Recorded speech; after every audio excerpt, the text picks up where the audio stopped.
안녕하세요. 반갑습니다. 박장미의 인생 책방 오늘 문 열었습니다. 여러분의 인생에 숨을 불어넣어줄 정말 좋은 책들만 소개하는 거 아시죠? 오늘은 정말 어렵게 모셨습니다. 인지심리학자, 대한민국의 최고다. 모두가 알고 계시죠? 아주대학교 심리학과 김경일 교수님 모셨습니다. 어서 오십시오. 안녕하세요. 사람들이 깜짝 놀라더라고요. 어떻게 초대했냐고. 아니 저기 천하의 네. 박상미 선생님께서 부르셨는데 무조건 알고. 제가 선생님 좋아한다고 하도 떠들고 다녀가지고. 아이고. 네네 그래서 저는 김경일 교수님 책을 한 번 읽는 건 내 인생의 A가 아니다. 제가 교수님 책은 정말 2번, 3번씩 정독 다 했을 겁니다. 네, 오늘은요 첫 책으로 50이면 육아가 끝날 줄 알았다. 우리 구독자님들 이 책 제목에 이미 막 감동받고 공감하셔서 엄청 댓글 다실 것 같은데요. 아 진짜 육아는 40대면 끝날 줄 알았는데 50대, 60대에도 육아가 안 끝난다. 어느 분이 70대에도 안 끝나던데요. 댓글 다셨더라고요. 네. 교수님 이 제목이요. 아 우리 마음에 너무 와 닿는데 요즘 부모들이 이건 꼭 알아야 된다. 50대에도 육아가 안 끝나는 이유가 뭘까요? 뭐 저도 50대 했는데 네. 육아가 안 끝나는 정도가 아니라 이제 본격적으로 시작되기 아. 직전인가 이런 느낌이 들 정도로 혼란스럽죠. 혼란스러워요. 네. 그런 50대들이 많죠. 네. 예전에 네. 왜 그 김미경 선생님이 네. 강연하다가 네. 요즘 서점가에서 되게 잘 팔리는 책 중에 네. 하나가 방황하는 40대를 위한 그 책들. 네. 근데 사실 그 얘기에 선생님이나 네. 저나 되게 동감을 할 수밖에 없잖아요. 맞아요. 네. 심지어 50대, 40대, 50대 굉장히 지금 네. 그러니까 여기서 방황한다는 건 20대의 방황보다도 좀 다른 종류의 방황이 있는 것 같은 삶이 진짜 길어진 건 맞는 것 같아요. 아, 맞아요. 이제 우리가 뭐 당연히 100살 살고 재수 없으면 200살 산다 강의 내용도 있더라고요. 그런데 육아가 이렇게 길어지는 건 사실 제 친구들도 대기업에 있는 친구들은 여자애들은 거의 다 나왔어요. 뭐 남자애들도 이제 나올 고민을 하고 있고 근데 애들은 아직 중고등학생이고 네. 그래서 경제적인 고민도 많지만 또 20대, 30대들 중에 여전히 부모님 밑에서 전업 자녀로 살려고 하는 청년들도 너무 많더라고요. 그래서 이 책의 제목만 보고도 관심을 갖는 사람들이 아주 많은데요. 여기 이렇게 써 있습니다. 부모와 성인 자녀의 성숙한 인간관계를 위해 알아야 할 것들. 이 성숙한 관계를 맺는다는 게 참 어려운 것 같아요. 그 예전에 선생님 기억나세요? 그 왜 그 응답하라 1988 네. 보면 그 이제 성덕선 그 네. 덕선이 네. 이제 주인공이잖아요. 네. 근데 주인공이 이제 막 골목에서 막 이제 왜 그 예전에 깨복쟁이 친구들이라고 거기서 표현을 하셨지만 또 막 네. 고로 친했던 네. 친구들인데 덕선이가 이제 다 커서 항공사 승무원으로 일하고 네. 있고 막 예쁘게 잘 차려입은 아가씨인데 네. 그 다른 이제 뭐 도롱뇽부터 시작해서 정파리 뭐 네. 이런 여러 친구들 있잖아요. 네. 친구들이 그 도무지 아리따운 20대 여성으로 봐주지 않고 놀리니까 네. 대사가 하나 있죠. 저 그 대사 명대사라고 생각하는데요. 아, 저것들은 내 어린 시절을 너무 많이 기억했어. 맞습니다. 네.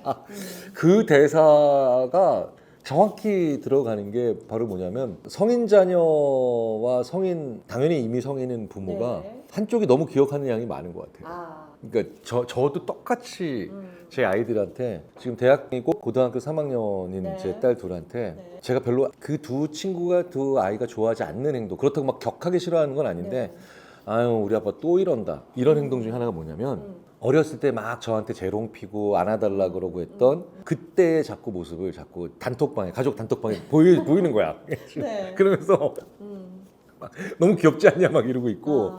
예, 그다음에 우구우구 하고 있고 막 이러는데 네. 진짜 뭐 어쩌다 한 번 해봤으면 그냥 웃고 넘어갈 장면이겠지만 한 번 그 막내가 그러더라고요. 지금 저 18살인데요.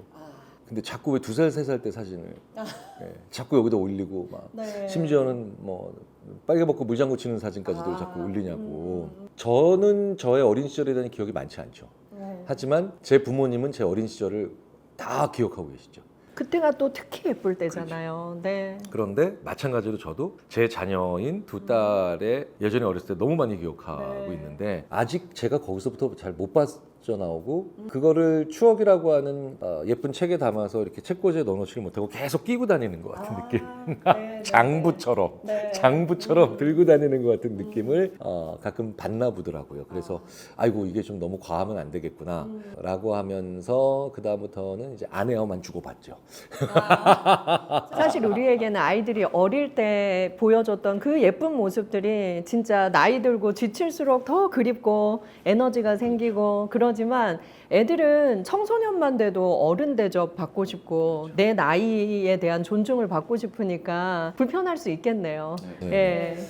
그러니까 이제 부모님은 여전히 성인이 다 되었거나 이미 성인인 자녀를 독립적으로 판단하는 그런 주체로 생각을 못하면 되게 재밌게도 너는 왜 아직도 홀로서기를 못하니? 라고 얘기하면서 또 한편으로는 그 친구가 해야 될 고민을 부모가 다 해버리는 그런 실수나 오류를 고집스럽게 그것도 애정이란 말을 담아서 하는 경우들을 저 스스로도 많이 보니까요. 저 스스로도 많이 보니까 저 들으면서 너무 와닿는 게 저희 어머니가 지금 70이 넘으셨고 저는 이제 내일 모레 50인데 저희 어머니는 여전히 저에 대한 탯줄을 못 끊으세요. 그래서 특히 모녀 관계 네, 맞습니다. 그래서 여전히 엄마한테는 제가 너무 부족한 아이. 근데 엄마가 그걸 인정하고 싶지 않은 것 같아요. 너는 부족하다. 그러니까 내 도움이 필요하다. 엄마 시키는 대로 해야 된다. 나이 들어도 너는 여전히 애다. 자꾸 세뇌시키는 거예요. 이렇게 본인의 행복을 위해서 자식은 너무 불편하더라고요. 그래서 자식이 부모에게서 못 벗어나는 것도 있지만 사실 부모가 내가 그 육아에서 손 떼고 싶지 않은 그 마음도 문제인 것 같아요. 그래서 저희 인지심리학자들 중에 이제 발달 분야를 연구하는 심리학자들이 있죠. 원래부터 발달 심리학 전공자들과 인지 발달하는 분들이 겹치기도 하지만 조금 학문 분야로는 약간 하는 일이 다른데 그 인지 발달 연구하는 분 중에 이제 앨리슨 거프닉이라고 하는 분이 그래서 끊임없이 고민해야 된다고 하는데 그 내용도 사실 같이 이 책에 묻어나 있죠. 무엇이 자녀가 해야 될 고민이고 무엇이 부모가 해야 될 고민인가를 매번 기꺼이 그때마다 고민을 좀 해라. 그러면 그게 쌓여서 만들어지는 게 그 부모 자식 사이에 관계에 대한 철학이 생기는 거다. 근데 우리는 늘 이거는 내가 하는 고민이고 너는 고민할 필요가 없어 라고 얘기를 하게 되면 그러면 이제 그 부모가 더 이상 고민을 해줄 수 있는 여력이 없어지게 되면 그러면 이거 진짜 이제 문제가 심각해지거나 아니면 난감해지는 상태가 되는 거니까 그래서 고민을 빨리 물려줘야 되는구나. 이거 지금까지는 내가 고민했지만 지금부터는 네가 이 고민을 해봐라. 물론 찬성할 수도 있고 아직은 아니에요. 그걸 제가 왜요? 라고 할 수도 있잖아요. 그런데 그런 것들은 확실히 해야 되겠더라고요. 그래서 작년까지 저희는 어디 뭐 가족끼리 어디 갔을 때 뭐 먹을지를 이런 게 좋을 거라고 해서 부모가 결정을 했는데 올해부터는 절반은 아이들이 결정을 했어요. 메뉴도. 진짜로 한참 걸리더라고요. 왜 이 친구들은 경험이 적으니까. 물론 이제 스마트폰을 잘 쓰고 그러니까 그런데 진짜 옆에서 부글부글 끓어. 답답하고. 우린 딱 보면 요 시점에 요렇고 이러면 흑돼지 한우인데 이거 아니 흑돼지 한우래 흑돼지인데 이게 한우인지 흑돼지인지 헷갈려 애들이. 그러니까 이게 막 옆에서 막 이렇게 올라오는 거예요. 올라오는 거예요. 막 이러고 이제 그런데 우리도 그런 과정을 거쳐서 누군가가 기다려줬기 때문에 스스로 결정하는 존재가 된 것처럼 그 해줘야 되는데 문제는 예전에는 아무래도 부모님이 일찍 체력도 떨어지시고 그 다음에 은퇴도 빨랐고 그 다음에 오래 사시지도 못했기 때문에 그런 간섭을 하시거나 그렇게 생각을 도맡아 하신다 하더라도 어쨌든 물리적으로 만나서 같이 있을 수 있는 시간이 적었잖아요. 근데 이제 뭐 4대가 찍은 사진은 흔하게 보더라고요. 이제 저는 4대가 찍은 사진. 그래서 이렇게 오래 동거해야 되고 저는 그래서 100년을 같이 지내야 되는 관계가 이제 부모 자식 관계가 됐는데 뭐 벌써 이미 70대이신 어머니잖아요. 전 80대이신 아버지가 있으시니까 물론 기억이 안 나는 부분도 있지만 저는 제 아버지를 85년째 보고 있잖아요. 그래서 예전에 85년째 어떤 사람을 볼 수 있었던 기회가 거의 없었지 않습니까? 이제는 100년 같이 봐야 되는데 그거를 100년 동안 아무런 변화 없이 이 사람만 생각하고 이 사람은 따라간다? 이건 너무 이상한 일이잖아요. 이상한 일이죠. 확실히 권력이양을 잘해야 되겠어요. 그 권력이양엔 파워만 있는 게 아니라 누가 그 고민을 주도적으로 할 것인가에 대한 이양도 분명히 있어야 되고 그런데 재밌는 건 그래서 부부를 끓거나 아니면 답답하지만 결과는 네. 즉 만족의 합, 4인의 만족의 네. 합은 네. 자녀들이 고민한 식당에서 더 많이. 아, 네. 만족을 얻었다. 네, 네. 아. 왜냐하면 내가 결정한 식당에서 밥을 먹으니까 네. 더 적극적으로 메뉴판도 살피고, 네. 그렇죠? 아. 음식에 대한 이야기도 많이 하고, 더 많이 하고. 네, 결과적으로 그래도 돈은 제가 냈으니까. 네. 그렇죠? 돈은 네, 제가 냈는데 그러네요. 조금 더 아빠 잘 먹었어요, 맛있게 먹었어요, 고마워요라는 말에 조금 더 감사가 많이 담겨 있는. 감사도 많이 담겨 있고 또 부모님은 맛있게 드셨는지도 더 아이들이 살펴보는 것도 배우겠네요. 그걸 살피더라고요, 맞다. 아. 네. 그러니까 내 부모님이 네. 맛있게 먹었는지도 네. 관심 가지고. 아, 내가 좋은 걸 우리 부모님도 좋아하시는지. 또 고를 때도 우리 부모님이 이걸 좋아하실까? 굉장히 많이 생각하게 될 것 같아요. 그래, 그게 있었구나. 이게 그냥 단순한 메뉴를 골라봐라가 아니라 효도 연습을 시키는 트레이닝이었지 않나 싶기도 하네요. 역시 저보다 한 수 위십니다. 그러니까 이게 아이들도 충분히 깊은 고민을 해서 좋은 결정을 할 수 있는데 그걸 기다리지 못하는 그 부모님들의 조급함이 더 문제인 것 같아요.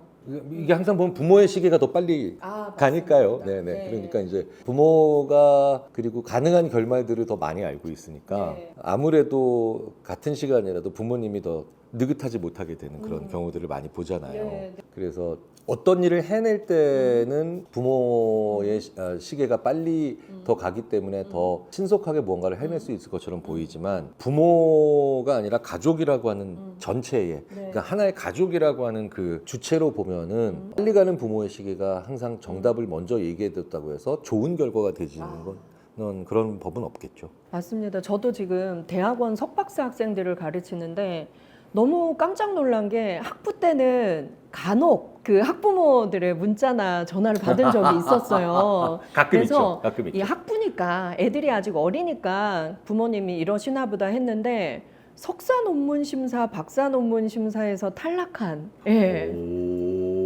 이미 20대 후반, 30대 초반인데 교수한테 연락이 오는 경우가 있더라고요. 저도 들어봤어요. 근데 저는 직접 받아본 적은 없는데 아, 학부생 부모님 전화 받아본 적은 있거든요. 아, 네네. 석박사 과정은 아직은 전 못 받아봤는데 네. 다른 교수님들 중에 그런 분들 경험 있으신 분들 있으시더라고요. 어려워 보이고 만만해 보이잖아요. 네. 항의해도 될 것 같이 생겼잖아요. 근데 네. 제가 어려워 보인다라고 하는 것에는 동의할 수 없지만 교수님은 왠지 전화 받아줄 것 같다라는 생각에는 그건 동의해요. 진짜 웬만하면 받아줄 것 같아요. 그러니까 부모님들이 이제 사회적 경험도 많아지고 학식도 많아지고 학력도 높아지고 이러시니까 내 자녀의 앞길에 심지어 학교나 직장 문제에도 우리가 개입하면 이 아이가 가는 길에 더 도움이 될 거다라고 생각을 많이 하시는 것 같더라고요. 그런데 사실 그건 해가 되는 경우가 훨씬 많지 않습니까? 저도 지금 제 첫째 딸이 대학생인데 좋은 곳에서 활동할 수 있도록 제가 도와줬는데 네. 결과를 만족하지 않더라고요. 아, 네, 되게 의미 있었고 되게 보람 있지 않았니라고 했는데 네. 사람이라는 게 참 묘한 것 네. 같아요. 그러니까 내가 스스로 결정하지 않은 데서는 결과가 객관적으로 심지어 타인의 눈에 의해서 봤을 때 괜찮았어도 네. 그렇게 큰 의미가 아, 주어지지 않는 것들 보면 왜 그거 있잖아요. 네. 심지어 남자들조차도 네네. 자기가 산 옷으로 맵시가 났을 때에는 네. 굉장히 그 옷을 좋아하는데 네.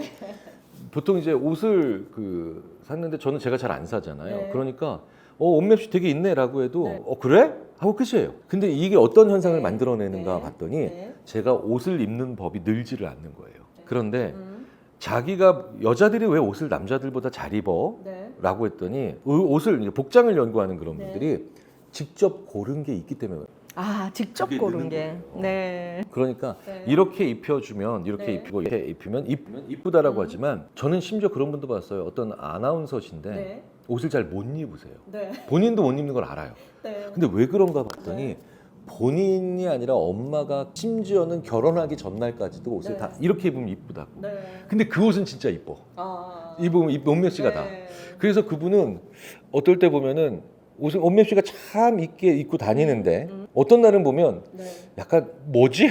아. 좀 그러니까 옷에 대한 문외한인 제가 네. 봤을 때도 약간 그래서 아니 있잖아 그러면 네. 저한테 그래요. 야, 성격이 털털하니까 네. 아유 저 오늘 깨게 입은 거 알아요. 어.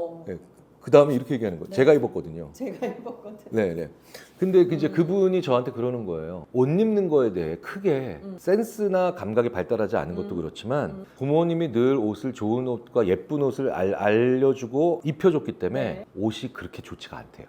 옷이라는 것에 흥미를 못 느낀 거예요. 그게 되게 재밌는 건 그래서 운동선수들을 보면 네. 부모님이 운동선수인데 자녀도 굉장히 운동선수로 성공한 네, 집이 네. 있잖아요. 네. 그럼 꽤 많은 경우에 뭐가 있었냐면 네. 부모님의 반대가 있었어요. 아, 예. 너 운동하지 마라. 예. 너. 왜냐하면 이제 부모님은 네. 이게 운동이 얼마나 힘든 걸 아니까. 네. 근데 이제 자녀는 흥미를 가지고 있을 네. 때 오히려 부모님이 반대했을 때 아니요 나 할래요라고 자기가 네. 결정한 거를 내가 하는 거죠. 아.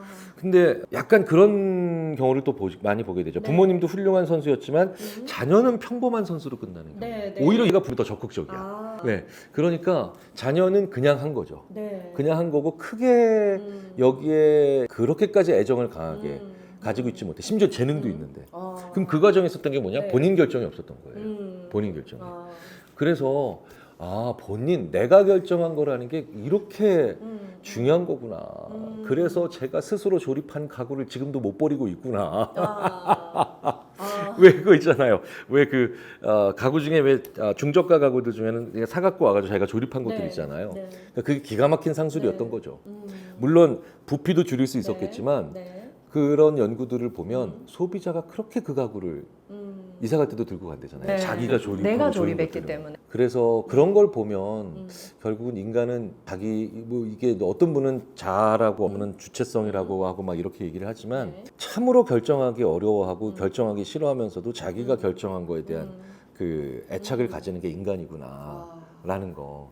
이게 정말 중요하네요. 내 자녀가 스스로 결정할 수 있는 기회를 주고 정말 답답하고 그게 아닌 것 같아도 인내하고 기다려라. 근데 그게 정말 내 자녀의 진정한 육아를 하는 방법일 수 있겠네요. 제가 오늘 들으면서 제가 왜 옷을 이렇게 못 입나 완전히 이해버렸어요. 저는 나 잠깐만 동의할 뻔했어. 저는 교복이 있으면 좋겠어요. 지금도. 그래서 오늘도 예, 사실 예. 상담사복으로 입고 온 이유가 도저히 옷을 제가 못 입어요. 왜냐하면 제가 뭘 결정해서 입으면 저희 엄마의 표정이 항상 안 좋았어요. 그리고 저희 엄마가 항상 저한테 너는 까만색 한 벌이 제일 어울린다고 어릴 때부터 계속 말씀하셔서 까만색 한 벌을 입지 않으면 불안한 거예요. 그리고 또 엄마가 마음에 안 들어하는 표정을 지을까 봐. 그래서 제가 제 스스로 하는 거에 대해서 되게 힘든 거예요. 옷을 고르는 게. 이렇게 들으니까 너무 이해가 됐어요. 그래서 어딜 가도 이런 교복 같은 옷이 너무 편한 거예요. 그러니까 역으로 네. 그래서 교복자유화 되고 난 다음에 그 다음에 네. 옷 잘 입는 사람들 처음으로 생겼다고. 그렇군요. 내가 결정한 것에 대해서 정말 박상미 교수님은 옷을 못 입으시는 게 아닙니다. 네. 개성 있게 입으시는데 네, 무난한 개성이라고 제가 늘 말씀을 드리죠. 네. 이게 무난함을 추구하시죠. 네. 무난함을. 네, 네, 네. 야 이게 제가 누구 앞에서 옷 얘기를 할 줄이야. 꿈에도 몰랐다 진짜. 그게 맞아요. 요새 뭐 헬리콥터 부모, 잔디깎기 부모 이런 말 굉장히 많고 또 정말 50이면 육아가 끝날 줄 알았는데 안 끝나라고 호소하시는 분들이 사실 본인이 끝내기 싫고 본인이 끝내는 게 두렵고 내 자녀가 결혼을 해도 그걸 못 끝내는 분들이 많으시더라고요. 저희는 상담센터가 서초동에 있는데 내 자녀가 결혼을 했는데 이혼시키고 싶은데 얘들이 이혼을 안 하려고 한다. 말을 안 듣는다. 그렇게 상담 오는 부모님들도 계세요.